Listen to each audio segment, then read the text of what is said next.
Nə düşünürsünüz? Bizim ali təhsil müəssisələrinin verdiyi ali təhsil bugünkü əmək bazarına uyğun gəlirmi? Bütün dünyada bu belə ölçülür də, əmək bazarı nə qədər tez, nə qədər adam götürür universitetlərdən. Bu adətən 6 ay, 1 il ərzində götürülmədən söhbət gedir.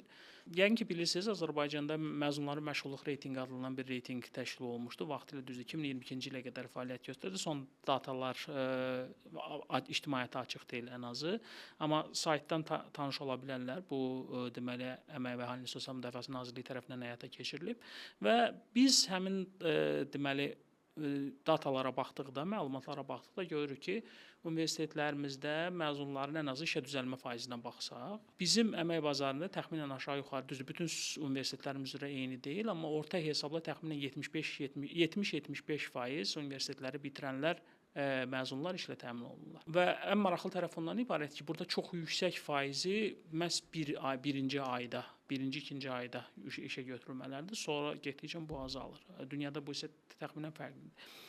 Bəs dünyada bu statistika necədir? Ona baxsaq ki, biz müqayisəyə görə bilərik. Bəli, müqayisə çox vacibdir. Bəli, bizim üçün ən vacib, məsələn, xüsusilə bizim daha çox götürdüyümüz o benchmark dediyimiz hissə iqtisadi inkişaf əməkdaşlıq təşkilatı, OECD dediyimiz təşkilat ölkələrinin ümumi göstəricisi götürülür. Adətən təhsil nəticələrində biz bunlara diqqət edirik. Bu dünyanın ən çox inkişaf eləmiş, belə deyək də, ən yaxşı ölkələridir. Bu təxminən 87%-dir. Yəni bizdə 70-75%, OECD ortalaması təxminən 87%-dir ümumilikdə.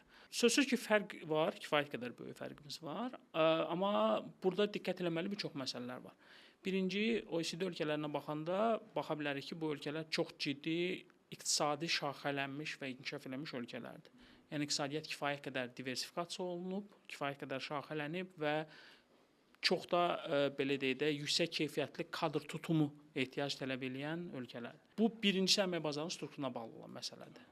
İkincisi sözsüz ki, universitetlərin özünə bağlı olan məsələdir. Çünki oradakı universitetlər adətən belə də biz o ölkələrdən danışırıq ki, onlar dünyanın inkişaf eləmiş ölkələrinin universitetləridir və sairə təhsil keyfiyyəti. Yəni burada faktor tək tərəfli deyil, bir çox tərəflərin tərəfli faktorlar var. Bu həm əmək bazarının dediyim kimi strukturla bağlı olan məsələdir, həm universitetlərin keyfiyyəti ilə bağlı olan məsələdir və bütün bunlarda sözsüz ki, bu məsələlərə ciddi təsir eləyir.